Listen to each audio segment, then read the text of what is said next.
আসসালামু আলাইকুম এভরিওয়ান, স্বর্ণাজ কিচেনে আপনাদের স্বাগতম। আজকে আমি আপনাদের সাথে শেয়ার করব সিম আলু টমেটো দিয়ে কোরাল মাছের ঝোল। অল্প মশলায় এই রান্নাটি করে দেখাবো, আশা করি ভালো লাগবে। এখানে আমি প্রথমে 4 পিস কোরাল মাছ খুব ভালোভাবে ধুয়ে পরিষ্কার করে একটু লবণ হলুদ মেখে রেখেছি। আর সেই সাথে আমি এখানে পেঁয়াজ আর কাঁচামরিচ কেটে রেখেছি। একটা বড় সাইজের টমেটো নিয়েছি আর নিয়েছি সিম আর আলু কেটে। এখন চুলোতে প্যান বসিয়ে দিয়েছি। এর মাঝে দিয়ে দেব বেশ কিছুটা পরিমাণ রান্নার তেল। আমি প্রথমে মাছটাকে একটু হালকা করে ভেজে নেব। এক এক করে মাছগুলোকে দিয়ে দেব, দিয়ে হালকা করে একটু ভেজে নেব এপিট ওপিট করে। কোরাল মাছ খুব নরম ক্যাটাগরির হয়, তাই এটা একটু সাবধানে অফ ক্যামেরাতে উল্টে আমি ভেজে নিয়েছি।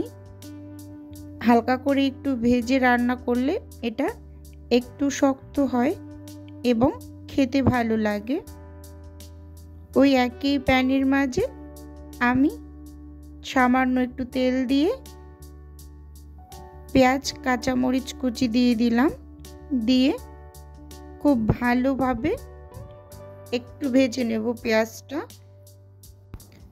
এখন এর মাঝে দিয়ে দেব স্বাদ মতো লবণ, দিয়ে পেঁয়াজটাকে নরম করে ভেজে নেব। সেই সাথে দিয়ে দেব 1 টেবিল চামচ আদা রসুন বাটা।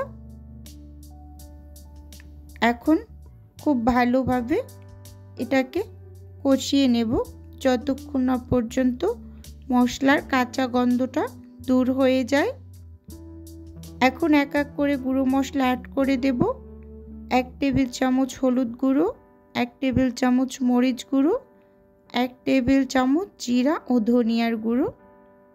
এখন মশলাটাকে ভালোভাবে একটু নেড়ে চেড়ে মিশিয়ে এর মাঝে আমি সামান্য একটু পানি দিয়ে দেব, দিয়ে মশলাটাকে খুব ভালোভাবে কষিয়ে নেব।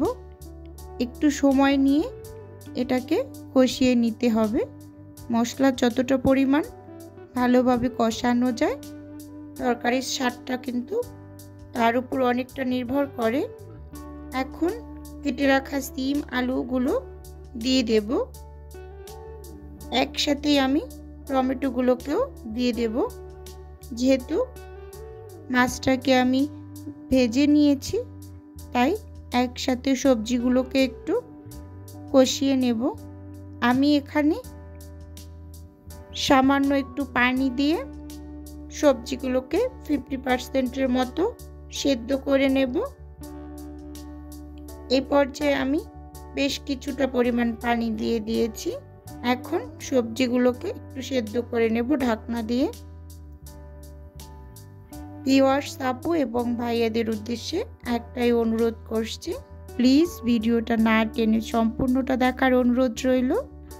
ভিডিওর কোনো অংশ যদি ভালো লেগে যায় তাহলে প্লিজ চ্যানেলটি সাবস্ক্রাইব করে আমার পাশে থেকে যাওয়ার অনুরোধ রইল। এখন আমি উপর থেকে মাছগুলোকে দিয়ে দিচ্ছি, দিয়ে ঝোলের পানি দিয়ে ঢাকনা দিয়ে ঢেকে রান্নাটা পুরোপুরি শেষ করে নেব। জানি না কোন কোন আপু এবং ভাইয়ারা এখনো আমার ভিডিওটা ধৈর্য সহকারে দেখছেন, তাহলে প্লিজ একটা লাইক দিয়ে ভিডিওটা দেখা কন্টিনিউ করুন। এখন ঢাকনা খুলে হালকা করে একটু নেড়ে চেড়ে আমি চুলাটা বন্ধ করে দেব। আমি তরকারিটা ঠান্ডা হওয়ার পর একটু সার্ভ করে দেখিয়ে দেব এটা দেখতে কতটা সুন্দর হয়েছে দেখুন, এবং খেতে মাশাআল্লাহ খুবই ভালো হয়।